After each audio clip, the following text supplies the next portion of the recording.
Hello everyone, hey, I'm back with another video lecture and today we are going to discuss the muscles acting on scapula or muscles attached to scapula. हमारे पास जो muscles है ना scapula के ऊपर basically scapula हमारे पास क्या होता है शोल्डर ब्लेड है और शोल्डर ब्लेड आपकी अपर लिम्ब की मूवमेंट में बहुत क्रूशियल रोल प्ले करता है ठीक है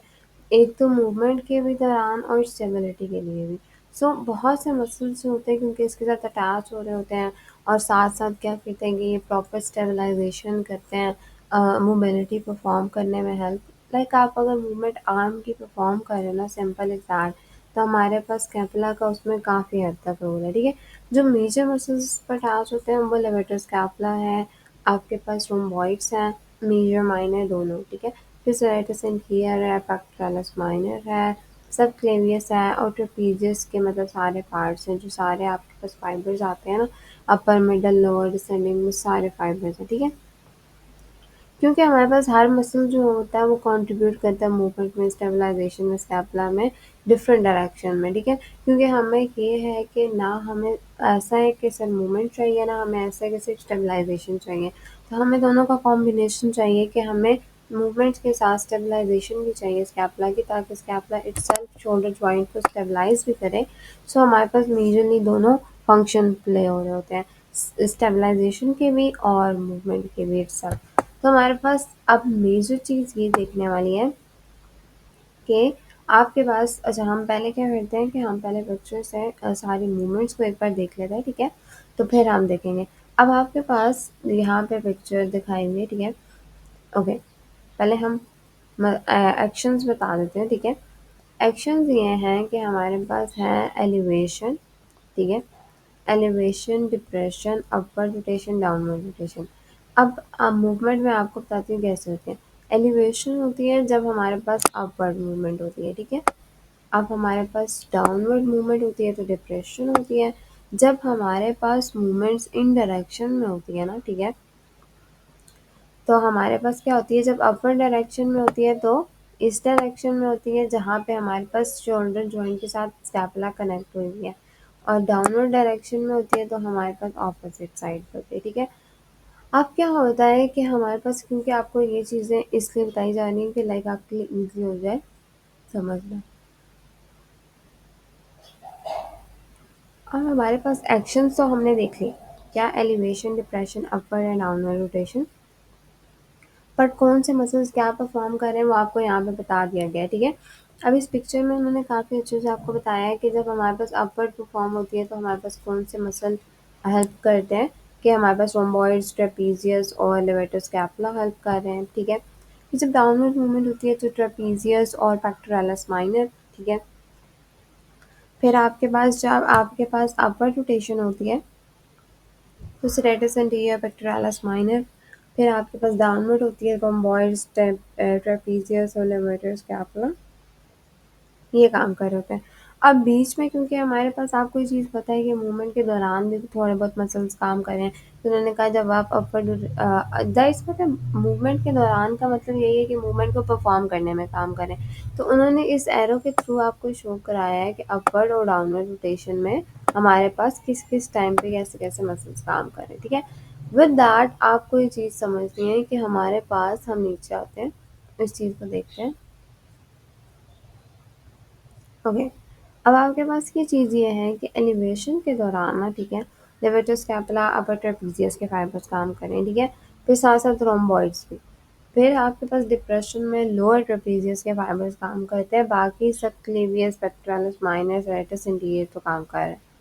फिर आपके पास अपर और डाउनवर्ड रोटेशन में ये होता है कि जो अपर रोटेशन है आपके पास ठीक है उसमें अपर ट्रेपीजियस के फाइबर्स काम करेंगे और सेरेटस इंटीरियर के साथ साथ लोअर ट्रेपीजियस के फाइबर्स काम करें लेकिन जो डाउनवर्ड रोटेशन है उसमें हमारे पास ट्रेपीजियस नहीं काम करता बल्कि रोम्बॉइड्स लेवेटस स्कैपुला सब क्लेवियस और पेक्टोरलिस माइनर के पास काम करता है क्योंकि मस्कुलर जब चीज़ आती है तो हम ज़्यादातर प्रेफर ये करते हैं हम लोगों को ये कहते हैं कि आप लोगों ने इसको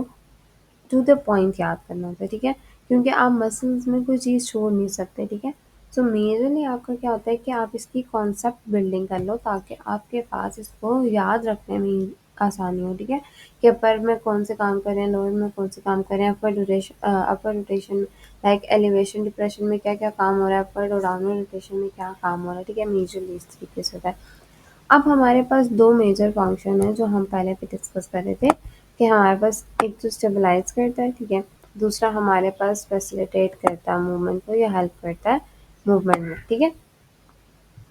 अब क्या होता है कि अगर मैं आपको सिंपल से वर्ड्स में बताती हूँ तो स्टेबलाइजेशन क्या होती है कि जब मसल स्टेबलाइज करेंगे ना स्कैपुला को, लाइक जो भी सारे मसल स्टेबलाइजेशन के लिए हैं, ठीक है, वो क्या करते हैं कि एक रिजिड फॉर्म सा या एक स्टडी सी बेस बना देते हैं मसल्स की, ताकि वो शोल्डर जॉइंट को एक सपोर्ट दे सके, ठीक है। और ये स्टेबिलिटी इतनी एफिशिएंट होती है कि वो ट्रांसफ़र करती है फोर्सेस जब हम आर्म को मूव करते हैं, ठीक है। दैट मीन्स कि स्कैपुला इतना स्टेबलाइज हो जाता है कि जब हम आर्म को मूव करते हैं तो वो एक सपोर्ट परफॉर्म, एक स्टेबिलिटी दे रही होती है किसको, आपके आर्म को, ठीक है, मूव करने में, ताकि आपका आर्म इतनी लिमिट तक मूव करे जितनी उसकी रिक्वायरमेंट है। फॉर एग्जाम्पल, जब एक पर्सन कैरी करता है ब्रीफ केस को, ठीक है, तो हाँ उन्होंने कहा कि अगर आप कोई भी भारी चीज़ या वेट वाली चीज़ उठा रहे हो, ठीक है, तो क्या होता है कि जैसे लेवेटर स्कैपुला ट्रेपीजियस और रोम्बॉइड्स जो होते हैं ना वो कॉन्ट्रैक्ट करते हैं तेजी से और स्टेबलाइज करते हैं शोल्डर को दोबारा से, ताकि हमारे पास डाउनवर्ड पुल ना हो, ठीक है, क्योंकि जाहिर सी बात है अगर हम कोई वजन उठाएंगे तो हमारा शोल्डर जॉइंट या शोल्डर जो है लेना ह्यूमरल जॉइंट, वो उसका एक पुल डाउनवर्ड आएगा, वो एक नीचे की तरफ जोर लगाएगा क्योंकि हम उसको उठा रहे हैं किसी चीज़ को। लेकिन ये स्टेबिलिटी लेवेटर स्कैपुला ट्रेपेजियस रोम्बॉइड्स इतनी अच्छी देते हैं कि आपका जॉइंट अपने आप से अलग नहीं होता, ठीक है, नेचुरल है ना, आपका जॉइंट अलग नहीं होता और वो उस वेट को उठाने के लिए काफ़ी होता है, ठीक है, इतनी अच्छी स्टेबिलिटी दी जाती है कि वो पेशेंट बेयर कर लेता है। और अगर ये वेट बहुत ज़्यादा हो जाए तो फिर इंजरी के चांसेस होते हैं मसल्स के अंदर। लेकिन आपकी बॉडी इतनी स्ट्रॉन्ग होती है कि वो इंजरी के चांसेस तब तक नहीं होते जब तक आपकी बॉडी इटसेल्फ वीक ना हो या आप एज रिलेटेड ना हो या बहुत से और फैक्टर्स आ जाते हैं, ठीक है, वो हम अभी यहाँ डिस्कस नहीं करेंगे। सेकेंड थिंग, मूवमेंट का फंक्शन। आपने क्या किया, मूवमेंट फंक्शन या फैसिलिटेट क्या कर रहा है हमारे पास, वो ये था स्कैपुला को ये अपनी पोजीशन में रहने में हेल्प आउट करने के साथ-साथ मूवमेंट इसलिए देता है ताकि हमारे पास ग्रेनो-ह्यूमरल जॉइंट के साथ ये प्रॉपर्ली अलाइन करे और उसके साथ मूवमेंट परफॉर्म करे, ठीक है। फॉर एग्जांपल मैं कहती हूँ ओवरहेड एक थ्रो होता है ना, जैसे हम कहते हैं कि किसी ने बॉल फेंकी, ठीक है, हेड से ऊपर से। स्टार्टिंग के फेज़ में रोम्बॉइड्स कॉन्ट्रैक्ट करते हैं, ठीक है, ताकि आपके पास शोल्डर जो होता है ना वो बैकवर्ड साइड पे मूव करें और आर्म्स और हैंड जो है वो पोस्टीरियर मूव करें, ठीक है। आप स्टार्टिंग से स्टार्ट किए। फिर उन्होंने कहा फॉरवर्ड फेज़ में क्या होता है कि रोम्बॉइड्स की टेंशन कम हो जाती है और शोल्डर इटसेल्फ फॉरवर्ड मूव करेगा। ये जो कोऑर्डिनेटेड मूवमेंट है ना, ठीक है, ये क्या करती है कि एक तो एक्सटर्नल रोटेशन को इनेबल करती है कि ह्यूमरस के ऊपर फॉर्म हो, दूसरा जो थ्रो की डिलीवरी है ना उसको स्मूथ करती है, ठीक है।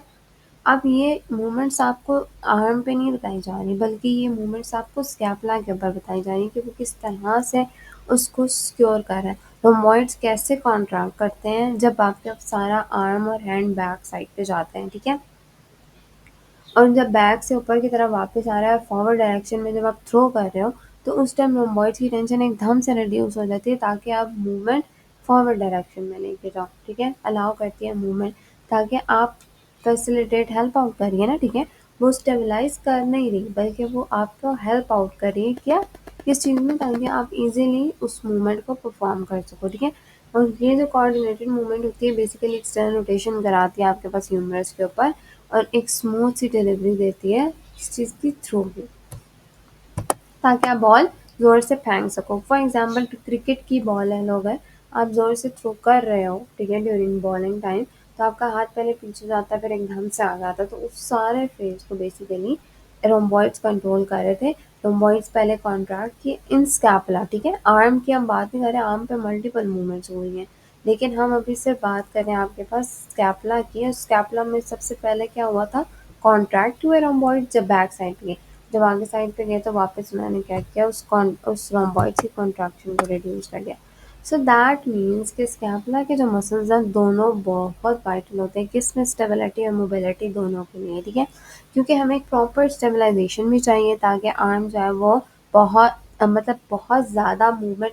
एक्स्ट्रा मूवमेंट ना करे बल्कि इसको एक सपोर्ट मिले और इंजरीज ना हो, इंजरी से प्रिवेंट, जैसे मैंने आपको बताया ना, मसल की इंजरी या कोई डिसलोकेशन हो जो जॉइंट में, ये सारी चीज़ें हमें नहीं चाहिए। विद दैट आपके पास एक अच्छी कोऑर्डिनेटेड मूवमेंट परफॉर्म करने के लिए आपको स्कैपुला का जो फैसिलिटेशन वाला रोल है वो भी चाहिए होता है, ताकि आप मूवमेंट्स परफॉर्म करें, स्पेसिफिकली जो एथलीट्स हैं या स्पोर्ट्स पर्सन हैं, ठीक है। तो मेजरली आपके पास सारी चीज़ इधर आ जाती है। सो मसल्स ऑफ स्कैपुला मेजरली यही थे, और मेजर चीज़ यही समझ में आई थी कि आपके पास जो दो फंक्शंस हैं और साथ आपके पास स्कैपुला इटसेल्फ कौन सी मूवमेंट्स परफॉर्म करता है। So thanks for watching. अगर कोई चीज़ समझ नहीं तो कमेंट सेक्शन में आप पूछ सकते हो। This is all for today. Bye bye.